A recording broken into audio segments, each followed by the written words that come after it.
13520100020. Perkenalkan, nama saya Audrey Ridho Ayunitias dengan NIM 13520100035. Saya Aulia Dia Kartika dengan NIM 13520101070. Dan saya Tias Putri Andini dengan NIM 13520101115. Kami dari kelompok 3 akan melakukan wawancara di klinik kecantikan, yaitu klinik Kanani. Saya ingin tanya dulu, kenapa kalian memilih klinik utamanya, kenapa memilih klinik kecantikan? Kedua, kenapa memilih Kanani? Karena ini, kalau klinik kecantikan tuh masih berhubungan sama farmasi gitu, jadinya kita tertarik buat klinik kecantikan. Soalnya kan juga ke zaman sekarang tuh klinik kecantikan tuh lebih banyak gitu, terus kayak bisa belajar dari perbedaannya dari yang lainnya tuh gimana gitu. Terus Kanani soalnya juga salah satu teman kita kan ada yang kerja di sini. Oh, siapa? Terima kasih. Dari pertama saya ucapkan selamat datang ya kepada tim, saya sebut tim apa nih? Tim sukses itu ya. Saya ucapkan selamat datang. Terima kasih sudah memilih Kanani menjadi tempat kalian belajar. Mudah-mudahan apa yang kalian harapkan, kalian butuhkan bisa didapatkan di sini ya. Jadi dengan senang hati Kanani akan menerima teman-teman semua, ananda ya. Temen ya, saya yang merasa lebih modern ya untuk belajar di sini. Karena ini bukan klinik yang besar, memang kami juga belum lama berdiri. Tapi karena ini mempunyai, ini sudah mulai tanya jawab atau saya masih cerita dulu tentang Kanani? Boleh cerita dulu ya. Jadi ini berangkat dari saya dan beberapa teman yang akhirnya terbentuk menjadi BUT. Kami ini suka perawatan di klinik kecantikan. Kita nyoba di Miracle, nyoba di Esther, nyoba di Dermasen, nyoba di Natasha, di mana-mana kita nyoba. Biasa kan kita suka membanding-bandingkan. Kemudian dari sana ada satu hal yang kita lihat itu belum ada, yaitu bahwa rata-rata klinik kecantikan yang ada itu hanya mempunyai misi bikin wanita cantik, kulitnya glowing, wajahnya bersinar, berseri-seri, seperti itu loh. Tapi tidak ada klinik yang ingin memberikan pelajaran kepada customer-nya bahwa kulit itu harus sehat sebelum cantik ya. Karena kalau kulit cantik itu belum tentu sehat, tapi kalau kulit sehat itu pasti cantik ya. Mungkin kalau teman-teman sekalian tuh lihat sekarang itu banyak kan skincare yang ditawarkan. Saya nggak tahu itu nomor BP POM-nya berapa ya toh. Kalau ada misalkan homemade PRT-nya juga diurus apa enggak, kita nggak tahu. Tapi kalian pun kalau misalkan mau beli paling itu nomor kesekian yang kalian tanya. Yang kalian tanya pasti gini, kalau saya pakai ini berapa lama nanti saya bisa glowing, pasti itu. Seandainya kalian bukan mahasiswa farmasi, kalian tidak akan peduli isinya apa. Yang penting pakai 3 hari glowing ya. Itu cantik di kulit. Pertanyaannya sehat nggak? Belum tentu. Bahkan kalau dalam 3 hari langsung glowing, saya berani bilang 99,9% itu tidak sehat. Karena tidak ada satupun ramuan yang dalam waktu singkat bisa merubah kulit menjadi seperti kulit bayi ya, tanpa menggunakan obat-obat atau bahan-bahan yang berbahaya, terutama haki. Kalian udah tahu haki? Hidroquinone? Nah, harus tahu. Itu zat ampuh yang banyak dipakai di klinik-klinik kecantikan. Boleh sebetulnya, hanya berapa banyak yang diizinkan dipakai. Nah, kalau yang 3 hari glowing itu pasti melebihi takaran yang diperbolehkan. Nah, karena seperti itu banyak, kebetulan teman-teman saya itu para dokter spesialis yang berdinasnya di Rumah Sakit Dr. Sutomo. Nah, kebetulan teman-teman saya itu dokter spesialis kulit semua, ya. Akhirnya kami, yuk kita bikin klinik yang tidak hanya membuat wanita cantik, tapi membuat kulit wanita itu sehat, yang akhirnya pasti cantik. Kulit sehat itu artinya kulit itu terpelihara, sel-sel yang mati itu cepat terbuang pada saatnya, kemudian dijaga misalkan dengan menggunakan pelembab, menggunakan sunblock, seperti itu. Kalau itu dilakukan dengan rutin, artinya ada perawatan atau maintenance kulit, akhirnya endingnya kulitnya cantik tanpa menggunakan yang namanya hidroquinone, menggunakan bahan-bahan yang dilarang, tanpa itu. Nah, akhirnya kami bikinlah klinik Kanani. Kalian tahu apa artinya Kanani? Belum tahu. Bahagia enggak? Kasih bocoran.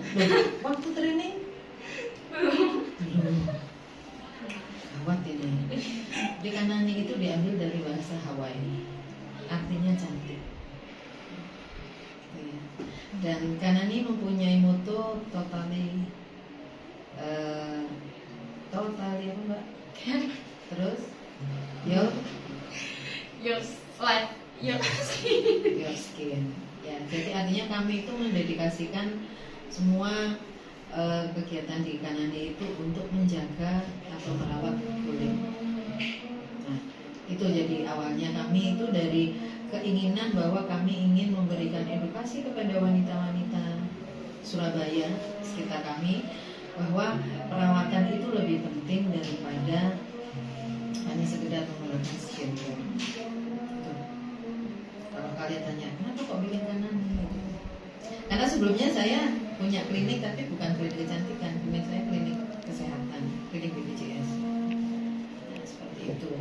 Oke, sekarang nah yang kedua adalah seperti tadi Mbak Aulia juga bilang bahwa di era sosial media yang serba tidak ada batas-batas seperti sekarang ini, di mana orang suka sekali membagikan foto-fotonya, ya terutama cewek-cewek ini yang ABG ini, ABG dan ABG yang tak tua sedikit. Nah, sehingga dengan seperti itu kebutuhan orang untuk ke klinik kecantikan itu sangat besar kan. Nah, jadi pasarnya potensial kan. Dengan ada treatment dan produk apa saja yang ada di klinik. Oh gitu, harus dijawab. Iya. Oh gitu. Kalau produk saya nggak apa. Mbak jawab. Jadi produk kita itu bermacam-macam, dari yang paling sederhana sampai yang paling canggih ya. Yang paling sederhana itu misalnya facial ya Pak ya. Facial itu muka dicuci, dibersihkan dari sel-sel mati ya. Sel-sel mati itu hidupnya 39 hari. Jadi sel-sel kulit kita itu meregenerasikan dirinya itu dalam waktu 39 hari. Jadi makanya kita ngomong ke customer paling tidak sebulan sekali itu kita lakukan facial ya. Bisa di klinik, bisa juga di rumah sendiri. Ya, karena 39 hari itu kalau kita tidak facial, kulit kotornya itu, kulit matinya nempel, akhirnya membuat wajah menjadi kusam atau timbul jerawat atau timbul flek-flek atau gangguan-gangguan kulit lainnya. Nah, itu kita ada di sini. Facial itu dari yang paling sederhana sampai facial yang kita tambahkan macam-macam. Ada vitamin, ada serum untuk anti aging, ada serum untuk anti flek dan lain sebagainya. Kemudian kita juga punya apa mbak? Ada alat laser juga. Jadi memang di sini itu kalau misalnya pasien yang baru pertama kali datang ke sini, memang kami arahkan untuk konsultasi dulu dengan dokter SPKK kami. Tujuannya adalah supaya dipilihkan untuk treatment yang tepat apa, kemudian home care-nya untuk di rumah apa. Karena kan kalau kita cuman perawatan aja, tapi kita tidak perawatan di rumah, hanya di klinik aja, nggak disertai dengan home care, tidak disertai dengan suplemen, itu akan lebih lama. Tuh, jadi memang kalau misal sama juga dengan sebaliknya, kalau kita cuma datang ke klinik saya dengan keluhan flek, saya mau cuma pakai krimnya aja, itu juga akan lebih lama kalau misalnya tanpa dibarengi dengan treatment. Jadi kita sarankan untuk pasien konsultasi lebih dulu dengan dokternya. Kemudian saat dilihat, oh ini cukup dengan facial saja, oh ini nanti ditambah dengan healing atau tindakan yang lainnya. Di sini kami banyak, jadi ada laser juga, ada dermalurus juga, ada microneedling, kemudian ada tanam benang juga. Kemudian yang terbaru kita punya treatment DNA salmon dan juga botox. Di sini botoxnya memang halal, jadi tidak menggunakan dari hewan babi jadi benar-benar halal dan aman pastinya. Tadi disebutkan oleh Mbak Seldi home care. Home care itu sebutan kita untuk krim-krim yang diaplikasikan di rumah.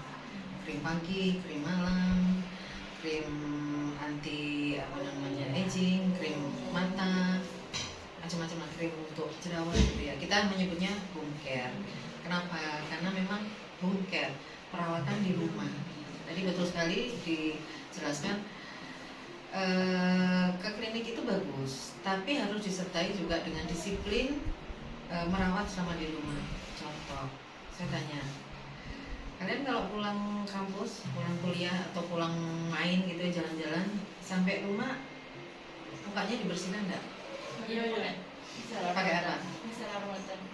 Pakai itu ya, apa cleansing milk gitu ya, seperti itulah ya. Pakai sabun. Cleansing balm sama facial wash. Bagus, berarti sudah benar ya Mbak ya. Jadi itu awal yang bagus memang itu. Krim-krim itu tidak akan bisa masuk kalau wajah kita kondisinya kotor. Ya.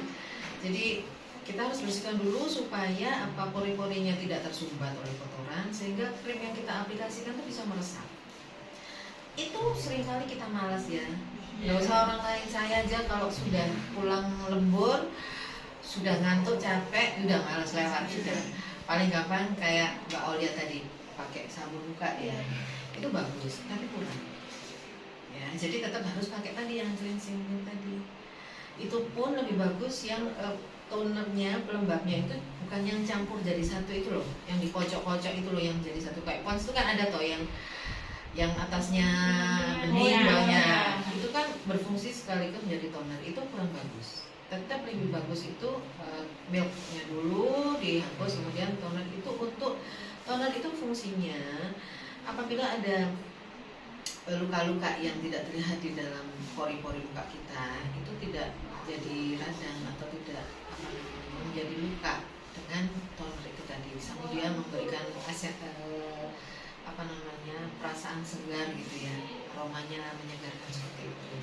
Nah kalau yang sabun muka itu baru pakai kalau memang wajah kita seharian kotor banget gitu, maksudnya seperti itu. Nah, yang kedua saya tanya, tadi waktu kalian mau berangkat dandan kan pasti pakai bedak, pelembab pakai nggak? Iya. Pakai, foundation pakai, langsung bedak.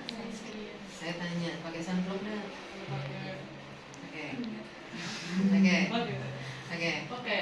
Aulia pakai. Berarti gue nggak lulus. Sunblock itu penting sekali. Kalian jangan mengira, oh saya masih remaja, kulit saya masih bagus, masih oke, nggak perlu salah. Karena apa? Sunblock itu kalau tidak dipakai sejak awal, ya kalian sudah sering terpapar matahari kan, beraktivitasnya sudah banyak kan di luar. Itu memang efeknya tidak terlihat sekarang, tapi nanti usia 40, 45, nah flek-flek yang itu mulai terlihat dan itu sudah nggak bisa diapa-apakan, sudah terlambat ya. Jadi itu kalian tahu nggak kalau sunblock itu SPF-nya macam-macam, ada yang 12, 20, 30 dan ada yang 50 sekarang. Apa itu artinya? 50, 20, 30, 50 apa artinya? Tidak tahu. Itu analogkan aja dengan jam. Jadi kalau 30 SPF-nya berarti hanya bertahan 3 jam. Kalau 50 berarti bertahan 5 jam. Ya, dengan kondisi tidak terhapus air wudhu. Kalau kalian sudah berwudhu wajib pakai lagi, kecuali sunblocknya yang anti waterproof. Buat renang gitu. Kenapa? Karena ada yang sunscreen buat renang gitu. Oh, itu beda. Kalau sunscreen yang sunblock yang untuk outdoor, olahraga outdoor itu lebih ini lagi, lebih kuat lagi. Tidak, kalau untuk hari-hari kalian tak perlu yang sampai itu, kecuali kalau kalian mau ke pantai seharian gitu memang ada khusus ya, itu biasanya harganya juga lebih mahal. Tapi kalau untuk hari-hari cukup yang sunblock yang biasa aja 30 atau 40 SPF sudah cukup. Tapi itu wajib karena kita hidup di Indonesia ini kan tropis, matahari luar biasa di sini ya. Kalau tidak dilindungi dengan itu nanti muka cepat berkerut, timbul flek sebelum waktunya, ya kan, bintik-bintik itu, kemudian wajah akan terlihat kusam gitu loh. Terus kan ada skincare, ya kan, skincare itu cuma nutupin doang, ya kan. Kalau kulitnya sehat nggak pakai skincare juga kelihatan sehat. Tapi kalau kulit nggak sehat pakai skincare memang kelihatan sehat. Tapi begitu kalian tidak pakai skincare, jatuh. Jadi perbedaan antara kulit yang memang sehat dengan kulit hanya sehat terlihat sehat karena skincare itu beda banget. Begitu ya kakak. Oke, lanjut pertanyaannya. Untuk Nanti kalau mau yang lengkap untuk membuat laporan yang lengkap mungkin nanti Pak Lia bisa memberikan apa saja brosurnya nanti lengkap, dan syukur-syukur kalau kalian nanti juga bisa nge-share ke teman-teman yang lain. Iya takanannya itu seperti Bu Diana sama Mbak Sally bilang, kita buktikan ya. Gitu ya Mbak Sally. Siapa takut ya Mbak? Iya. Teman-temannya nanti diajak facial aja. Di sini ada facial harga mahasiswa nggak? Yang paling murah berapa facial? 175. 175. Itu yang paling murah ya. Itu yang standar ya. Ya, yang basic. Nah, itu bisa dicoba. Kalian bercerita sama dosen nanti kalau ibaratnya gini. Oh di situ ada bakso enak. Enak. Bener nih enak. Kamu udah pernah makan? Belum. Betul nggak? Iya. Makanan itu Bu banyak fasilitasnya, pelayanannya ini gitu. Terus Bu dosen nanya, iya kamu udah pernah facial? Belum. Ya kan? Ya kan? Gitu loh. Oke, selanjutnya untuk treatment sama produknya itu bisa digunakan untuk usia berapa sampai berapa? Mbak Sally mungkin mau menjawab. Kalau untuk yang facial itu bisa dimulai dari usia 10 tahun bisa. 10 tahun. Kalau untuk home care mungkin dari 17 tahun ke atas. Oh, berarti pemeliharaan kulit sejak dini itu memang disarankan ya Mbak Sally? Iya. Bisa. Jadi anak kecil pun juga bisa facial, kan masih banyak pertanyaan kan. Kalau kecil boleh facial enggak? Iya. Nah itu boleh. Jadi dari usia 10 tahun anak-anak sudah mulai facial. Tapi memang bukan facial yang bahannya Untuk orang dewasa. Untuk orang dewasa. Jadi mungkin kalau anak bisa ke facial yang basic tadi itu. Ya kayak anaknya itu Nagita Slamia itu juga. Iya sudah ya. mulai facial. Oke, jadi gini Mbak Aulia, di sini itu kami mempunyai bermacam produk dan treatment itu yang disesuaikan dengan pertama usia. Jadi mungkin tadi itu untuk usia remaja beda dengan usia menengah baya, paruh baya, dan beda juga untuk lansia. Kemudian dibedakan lagi dengan jenis kulit. Jadi misalkan krim pagi kami itu ada yang untuk kulit kering, ada yang untuk kulit berminyak, ada yang untuk kulit berjerawat. Itu berbeda, walaupun sama-sama krim paginya. Nah makanya tadi Mbak Sally bilang di awal itu harus konsultasi dengan dokter kulit itu apa tujuannya itu untuk menentukan Mbak siapa namanya? Mbak Aulia. Mbak siapa? Iya. Mbak Aulia kulitnya berjerawat ya. Jadi saya nggak menggunakan yang ini, tapi untuk Mbak Audrey karena kulitnya kering, saya pakai yang ini. Itu dokter spesialis kulit yang menentukan, ya. Jadi kalau kalian beli skincare lewat online, cuma satu aja, ya kan, dipakai untuk semua orang, bisa cowok bisa cewek bahkan ya. Tidak ada pengkondisian. Padahal yang kalian rawat ini kulit apa? Kulit wajah. Bukan kulit tangan, bukan kulit kaki, apalagi bukan kulit punggung yang kalau misalnya rusak nggak kelihatan. Bukan, kulit wajah. Jadi kalau kita tidak hati-hati dengan aset yang sangat berharga ini terus bagaimana? Ya kan? Gitu loh. skincare yang ada di luaran sekarang ini tidak menjamin dan tidak akan bertanggung jawab kalau ada efek-efek setelah kalian pakai. Betul nggak? Kalau misalkan kalian pakai ternyata kemudian radang karena ternyata kalian alergi terhadap satu zat yang ada di dalamnya, bisa protes, bisa komplain, bisa minta ganti, COD. Coba sih ya nak, tak coba sih kalau api tak bayar, tak bisa. Itu sebetulnya membuat kami para pengusaha klinik kecantikan itu sangat prihatin ya. Ini kami share kepada kalian, kenapa? Kalian itu sebetulnya kan kalau restoran, istilahnya restoran kan itu kokinya, betul nggak? Kalau rumah mode kalian ini desainernya. Memang tidak terlihat di luar, tapi kalian itu memegang peran penting. Jadi mungkin setelah wawancara di sini kalian bisa share ke minimal ke lingkungan terdekat bahwa hati-hati dengan perawatan wajah. Jangan tergiur satu janji-janji glowing dalam waktu singkat. Harga murah tapi mutu berkualitas mana ada. Ya. Tapi itu banyak terjadi. Jadi ini kan pembelajaran kepada teman-teman ya, terutama wanita-wanita yang ingin cantik secara instan. Tidak ada itu namanya instan. Kalaupun ada, itu kalau diceritain kasihan kulit kalian. Ya. Bahan itu mengelupaskan kulit. Jadi pasti ya, yang seperti itu efek pertama adalah muka jadi merah. Ya. Kemudian akan lempek kecil-kecil gitu kan, jadi kayak glodoki ya. Saya nggak boleh bahasa Indonesia. Ngelupasku halus. Glodoki kedua glodoki itu tadi ya. Karena sebetulnya apa? Kulit yang tadi saya bilang 39 hari dia baru mati, baru mengelupas secara alamiah, itu dipaksa. Dengan obat-obat yang tadi skincare yang tidak bertanggung jawab tadi dipaksa, dia belum waktunya dia mati, dia dikelupaskan sehingga kulit di bawahnya akan memang terlihat seperti kulit bayi, mulus, putih, halus. Tapi ingat ya, itu kulit muda yang belum waktunya sebetulnya dia itu terkena paparan matahari, terkena paparan AC, polusi udara, itu belum waktunya. Sehingga kalau dia dipaksa, dia kena matahari jepret, flek-flek timbul, jerawat timbul, ya kan, kerutan timbul. Karena ini kulit muda, yang harusnya dia belum siap untuk terpapar dunia luar. Tapi memang keren, glowing kayak unyu-unyu banget ya kan. Itu yang bikin kalian harus kelompok-kelompok ya beli langsung tuku rebas akeh.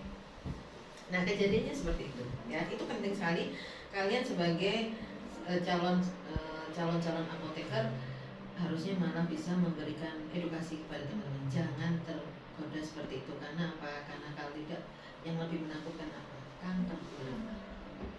Kalau sudah itu ya sudah masalah kan, tidak hanya seperti itu kan. Nah, gitu ya Mbak ya. Jadi dibagi dari jenis jenis kulit, kemudian usia, golongan usia. Itu yang pertama.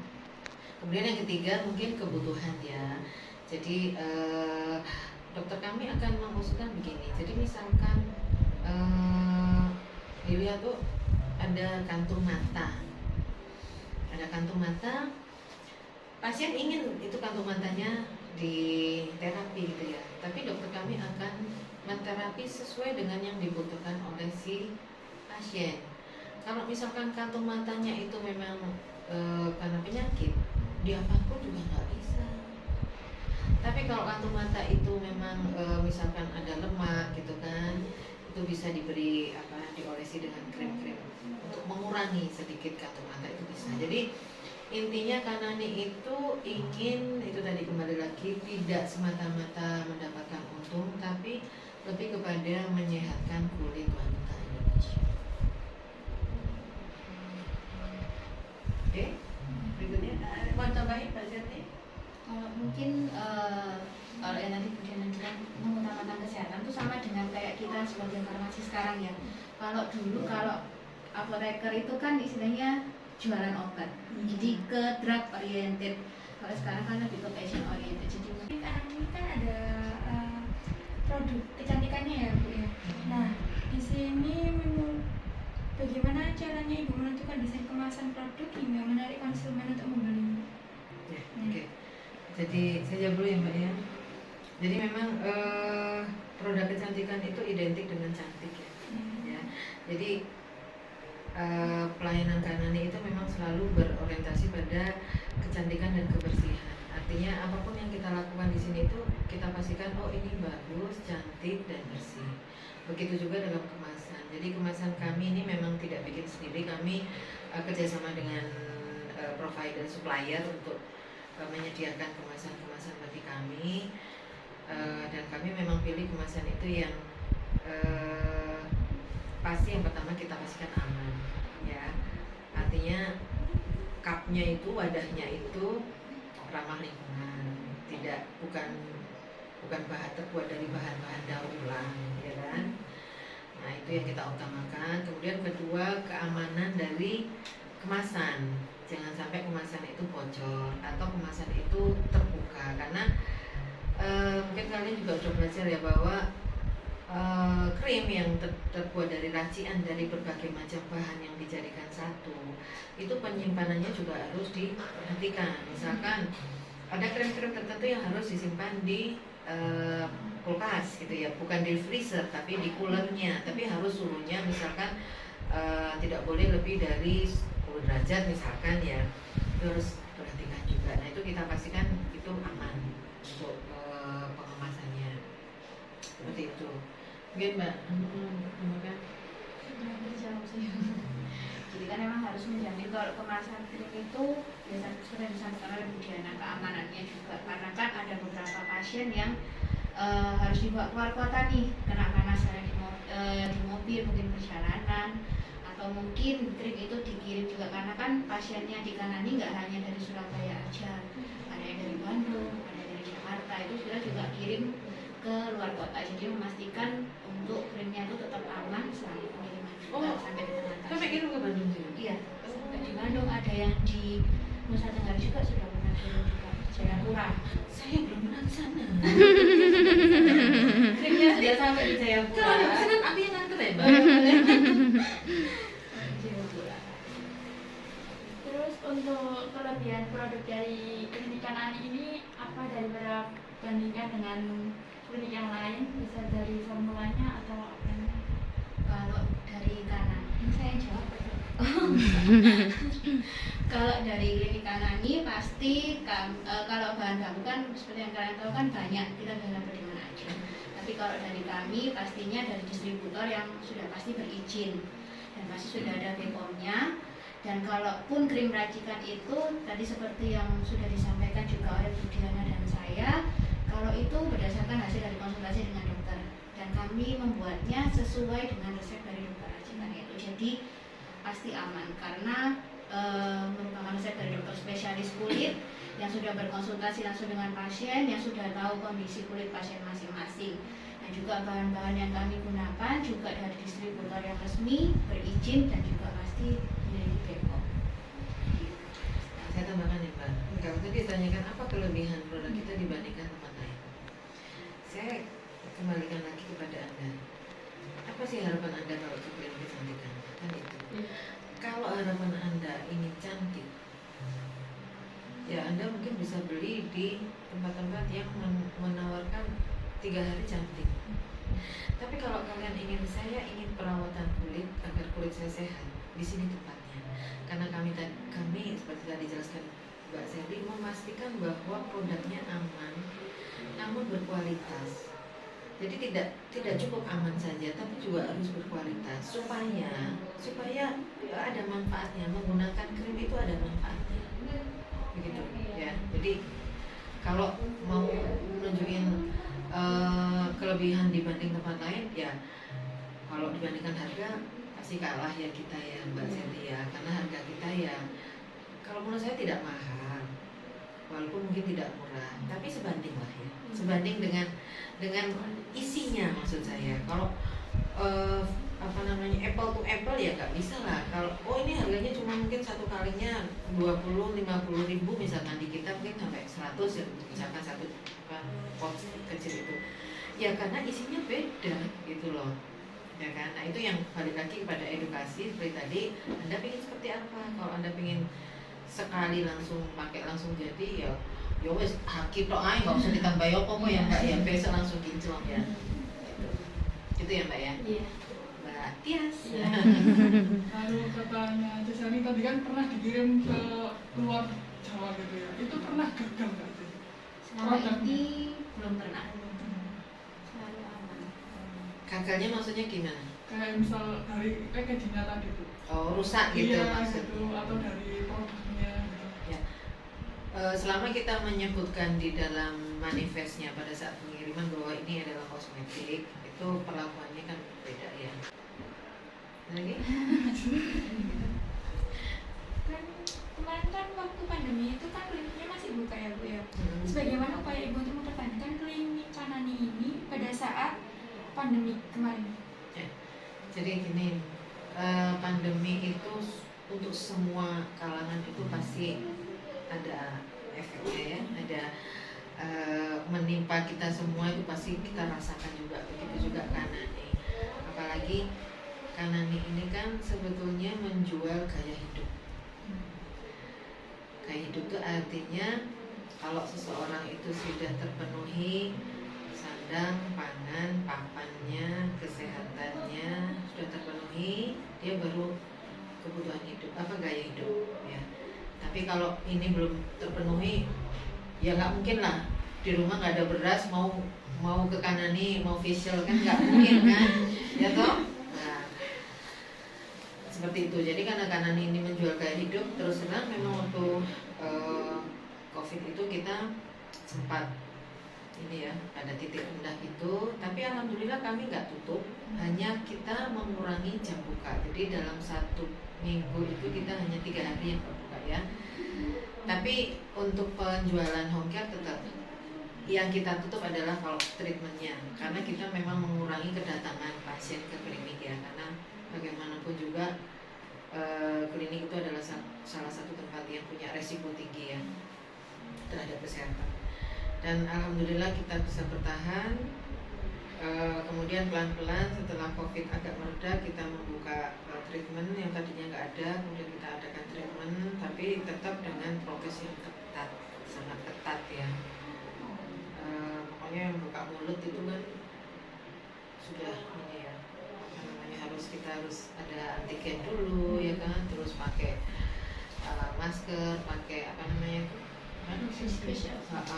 itu seperti itulah, itu kita lakukan kan. Kita jadi gini Mbak, kita punya kewajiban ya, perusahaan kami manajemen punya kewajiban untuk menjaga yang pertama keamanan karyawan kami. Jadi karyawan kami ini merupakan aset yang sangat berharga untuk perusahaan, sehingga kita harus memastikan teman-teman yang menjadi ujung tombak ini aman dalam bekerja. Bagaimana cara kami menjaga mereka? Yang pertama pasti kita berikan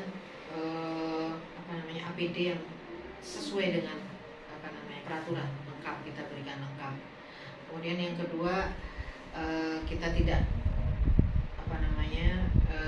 tugaskan mereka setiap hari supaya tidak terlalu sering terpapar ya. Kita juga mengikutkan mereka ke program BPJS Kesehatan seperti itu ya. Dan yang kedua kita juga harus memastikan bahwa pasien yang datang ke sini itu tidak terpapar. Jadi pasien tidak memapari karyawan, karyawan juga tidak memapari pasien. Itu kewajiban kita seperti itu. Jadi tetap kita berjalan tapi dengan prokes ya. Dengan HPP atau harga pokok penjualan ya, pasti kita tidak rugi. Nah, kalau rugi ya kan nggak, terus gimana ya. Cuman mungkin profitnya tidak sebesar itu, hanya mengurangi profitnya sedikit, tapi tidak sampai merugikan. Diskon itu sebuah alat jual yang sangat efektif. Sifat manusia bahwa kalau ada diskon, apalagi yang gratis, itu dia pasti senang dan tertarik. Dia nggak akan berpikir apa betul itu memang diskon, apa betul itu memang harganya aslinya nggak segitu. Walaupun kami jujur, bisa dibuktikan ya Mbak ya, kalau kita diskon memang diskon, memang tidak seperti harga normal ya. Jadi bukan itu kita markup dulu terus kita diskon, enggak. Kami tidak melakukan itu karena apa? Karena kami pertama tidak mau curang, kami tidak mau menipu customer kita. Dan kalau misalkan kita lakukan itu, nanti cepat atau lambat customer pasti tahu kalau itu hanya akal-akalan ya. Sehingga kami tidak mau cara-cara seperti itu. Kami maunya cara-cara yang elegan, yang kalau kita mau diskon ya diskon, gitu kan? Nah, tapi itu kita lakukan betul-betul dengan perhitungan kita tidak rugi.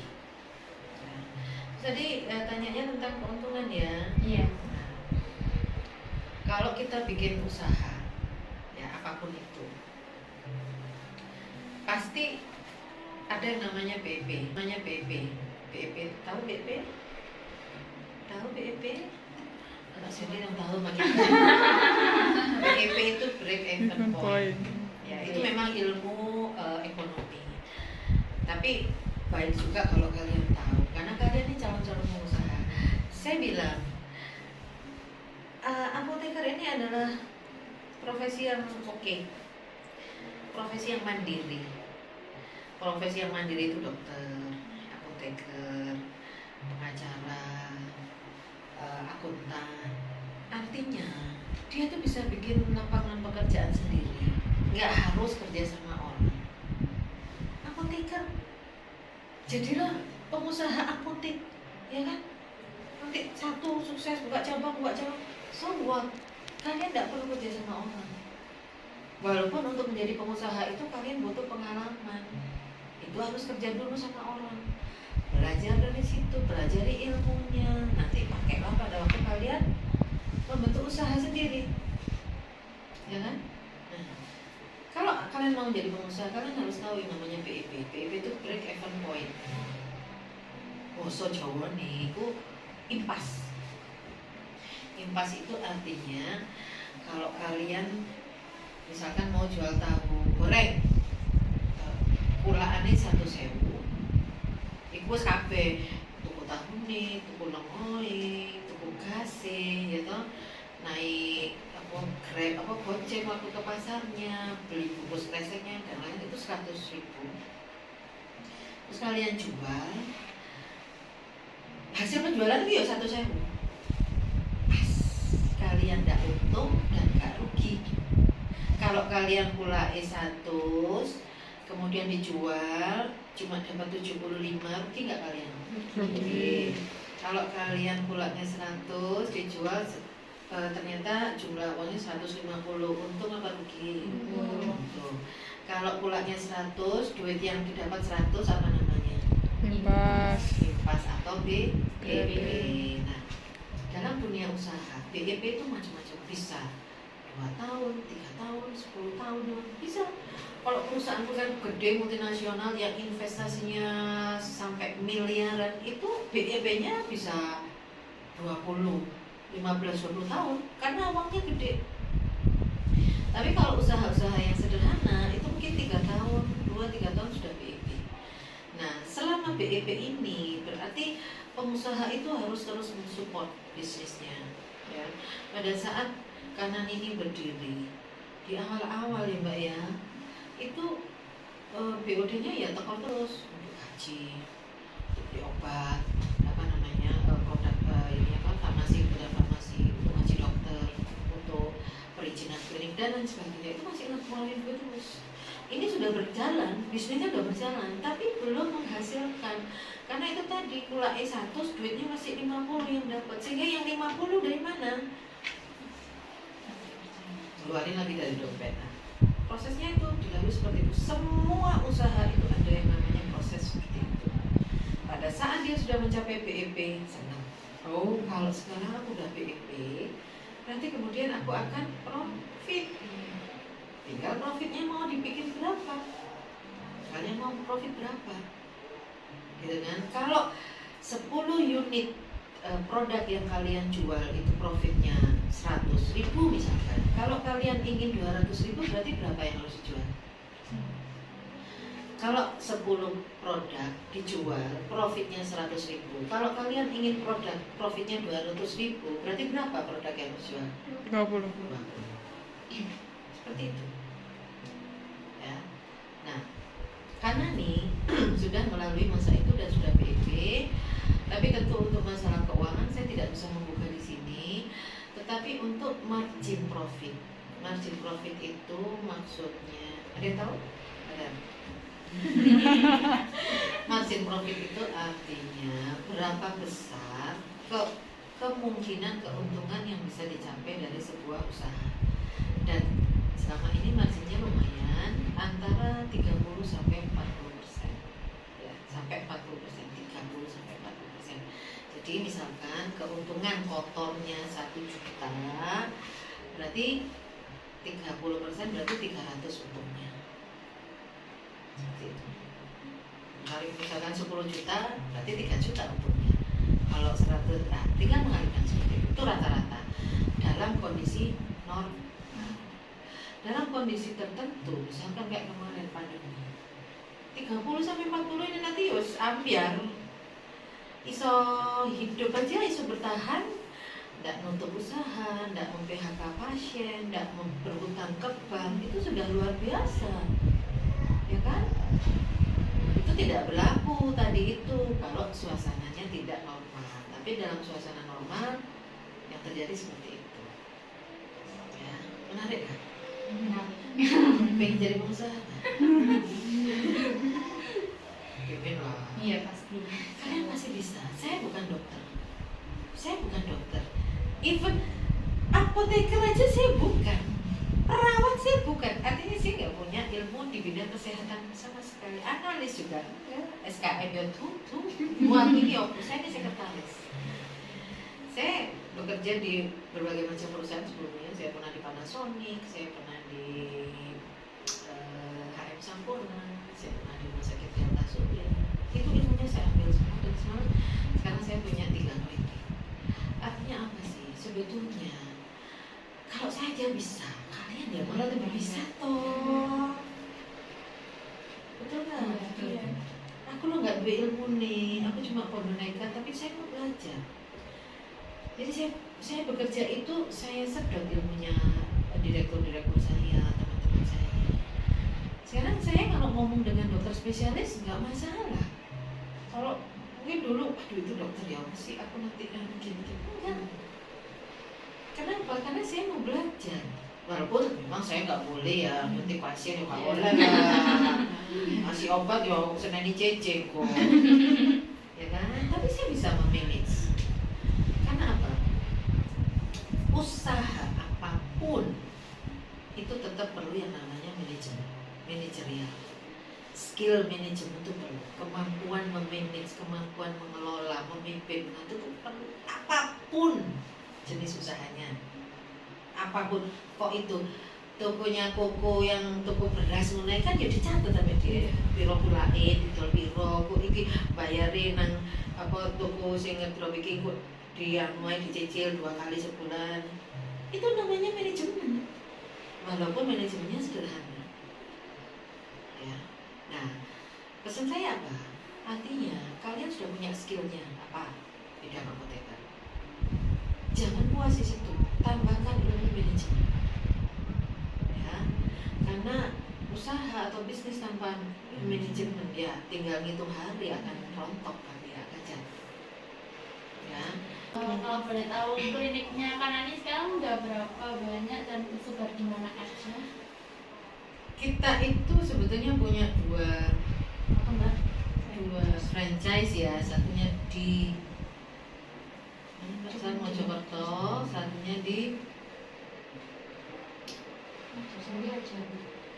ada lagi di kanan saya tapi lupa. Tapi sudah selesai kerjasamanya. Tapi namanya juga tetap Kanani ya. Kita biarin aja satu di Mojokerto, satu ya Allah. Lupa saya di Sumatera, daerah Sumatera. Seperti itu. Kita belum ada rencana untuk mengembangkan lagi karena kita masih ingin menguatkan dulu di sini supaya di sini menjadi yang dulu kuat dulu baru nanti kita membuka cabang. Itu mungkin ada masukan atau motivasi buat teman-teman supaya semangat tuh kayak Diana dan teman-teman membangun usaha ini gitu, apa mungkin yang bisa diberikan tips? Jadi gini ya, kalau dulu waktu kalian SD itu, saya juga kalau pelajaran apa kebutuhan primer manusia, 3 kan, sandang, pangan, papan, itu aja. Sekarang tidak, sekarang enggak. Yang satunya adalah kesehatan. Ini sudah nggak ngomong kanani ya. Satunya adalah kesehatan. Kenapa saya bisa bilang gitu? Orang kalau sudah sakit, orang kaya dan orang miskin itu sama kalau sudah sakit. Sama apa? Sama, sakitnya itu ya sama. Lorone itu podo. Bukan, oh aku kaya, jadi kalau sakit jantung cetik-cetik kalau tidak punya uang, kalau jantung sampai melet-melet. Ya sama. Sehingga pada saat mereka sakit, mereka juga punya keinginan sembuh yang sama juga. Nah masalahnya kalau yang kaya tabungannya banyak, ya. Yang miskin utang, total sawah, total sapi dan lain sebagainya. Artinya apa? Artinya kesehatan ini sekarang menjadi sebuah lahan yang sangat strategis karena menyangkut hajat hidup seumur hidup. Seumur hidup maksudnya mulai lahir sampai meninggal tuh orang ingin sehat gitu loh maksudnya. Nah kalian ada di dalam rangkaian orang-orang yang berperan dalam membangun kesehatan itu secara umum ya, secara global ya. Maksudnya misalkan di Indonesia itu kan punya peran di situ. Kalian tahu kan farmasi punya perkumpulan asosiasi punya apa namanya? Iya. Betul, memang punya. Nanti kalau kalian udah masuk itu nggak bisa jawab. Iya. Makanya kita Papi. Ada ya? Papi, Oh, iya, ya, Papi. ada karena di situ itu untuk sebagai wadah untuk macam-macam ya, kalian bisa mengetahui update informasi terkait profesi kalian, kemudian mungkin ada pelatihan tambahan ya kan. Nah kalian harus sadar itu bahwa oh saya ini dengan memilih, sekarang tanya siapa dulu yang nyuruh kalian kuliah di sini? Ibu. Oh ibunya orang medis. Nah kenapa kok ini? Karena kan dari awal kan SMK-nya udah farmasi. Oh gitu, lanjut ya. Iya. Oke. Kalau Mbak Agit, Mbak Altrin. Dulu ibu saya tuh pengen punya anak dokter bu, tapi saya nggak mau, jadi disuruh farmasi. Dokter sama farmasi bu. Iya kan sekarang iya. Oh doangnya loh. Sama susahnya itu. Malah sajanya lebih susah farmasi, lebih susah apoteker ya. Saya kalau di klinik itu, saya bilang kalau di klinik yang BPJS tapi ya bukan di sini. Sebenarnya BPJS itu saya selalu gini. Kepala farmasi atau apoteker PC namanya. Di klinik itu harus farmasinya harus punya namanya, kan ini Mbak Seli ya, apoteker PC, apoteker penanggung jawab. Bukan apoteker pendamping ya, aping bukan. Apoteker dan dokter ini harus selevel, harus saling berkomunikasi. Kenapa? Dokter ini yang jual obat, apoteker ini yang nyediain obat. Dokter ini mendiagnosa pasien, kemudian memberi terapi, obat-obat ABCD misalkan. Ini yang harus disediakan oleh apoteker. Kalau tidak ada komunikasi, dokter ngasih obat ABCD, resep ke farmasi, nggak ada bu, maaf, kami nggak ada obatnya. Gagal kan? Atau sebaliknya, karena nggak pernah ngobrol, apoteker punya obat, koleksinya banyak, tapi dokternya nggak tahu. Akhirnya dia malah meresepkan obat-obat yang nggak ada di sini. Akhirnya tetap aja pasien beli di luar. Nah, sebegitu pentingnya seorang apoteker di dalam sebuah institusi kesehatan. Jadi kalian harus bangga. Nggak zaman lagi sekarang. Dokter itu sungkan, saya takut. Jangan. Saya itu di klinik sering ngonani dokter ngasih obat 3 atau 4 jam dengan ada yang fungsi sama. Ya Allah. Iya. Sering terjadi. Kenapa bisa terjadi? Karena dokter ini tidak paham isinya. Kandungan obat ini dia tidak tahu. Lah bagaimana harusnya tahu? Apoteker di sini berperan, dok. Ini paracetamol jangan digabungkan dengan ini karena ini sudah ada kandungannya sama misalkan. Oh, yang bakal itu ganti apa? Ya ganti yang lain dok ya. Itu apoteker bisa menjadi seorang konsultan bagi dokter dalam masalah penyediaan obat-obat di sebuah klinik. Penting banget kan fungsinya. Nek apoteker. Kalian belum. jadi apoteker dulu ya kan. Nah itu saya akan membuka seperti itu ya. Kalian harus bangga dengan apa namanya profesi yang kalian pilih. Hebat banget, menurut saya hebat banget. Tapi tolong jangan disalahgunakan. Ya. Karena apa? Karena kalian itu sekarang ini banyak orang yang nggak mau ke dokter. Aku pusing, ke apotek aja, Mbak. Aku pusing, obat apa ya Mbak? Ya, itu sebenarnya nggak boleh sebetulnya. Kalau untuk penyakit-penyakit tertentu nggak boleh. Tapi kalau misalkan itu terkait hipertensi, terkait diabetes, ya, terkait gangguan ginjal, nggak boleh apoteker itu memberikan obat. Kenapa? Mungkin itu memang obat untuk penyakitnya si pasien. Tapi dia tahu nggak pasien itu punya alergi apa? Dia tahu nggak pasien itu punya riwayat penyakit yang lain? Misalkan kalian memberikan obat untuk orang dengan gangguan ginjal, ternyata dia juga punya gangguan liver. Boleh nggak? Harus hati-hati. Liver butuh gula, ginjal ini karena diabetes dia mengurangi gula. Nah, kalian kan nggak tahu. Nah, itu yang saya maksud, kalian jangan menyalahgunakan profesi. Kalau misalkan itu hanya obat-obat yang untuk gangguan gejala-gejala yang ringan saja, it's okay. Tapi kalau misalkan ada yang minta, sampai misalkan, Mbak aku minta obat penenang, Mbak aku minta Librap, Mbak aku minta Braxidin, nggak pakai resep. Tahu kalian Braxidin? Iya. Tahu Librap? Bisa nggak pakai resep? Nggak boleh. Kompak aja. Ya, seperti itu.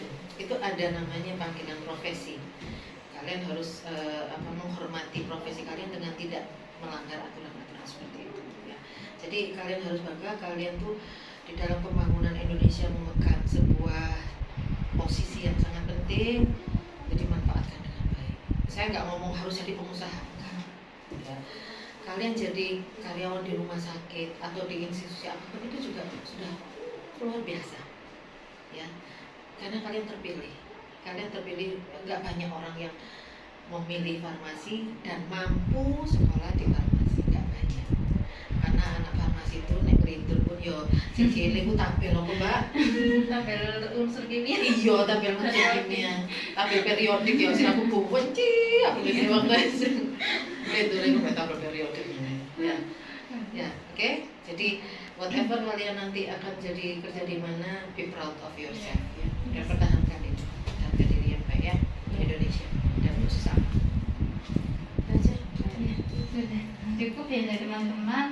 Atau mungkin Mbak Sri mau nambahin aja, tambahan ini adik-adik aja.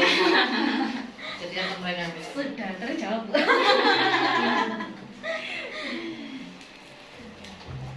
Oke. Sudah mungkin cukup pertanyaan dari teman-teman. Mohon maaf juga mungkin kalau ada yang menyinggung atau salah dari memberikan pertanyaan atau kata-kata. Kami ucapkan mohon maaf dan terima kasih sudah dibantu untuk menyelesaikan tugas UAS kami. Semoga ilmu yang diberikan juga bermanfaat.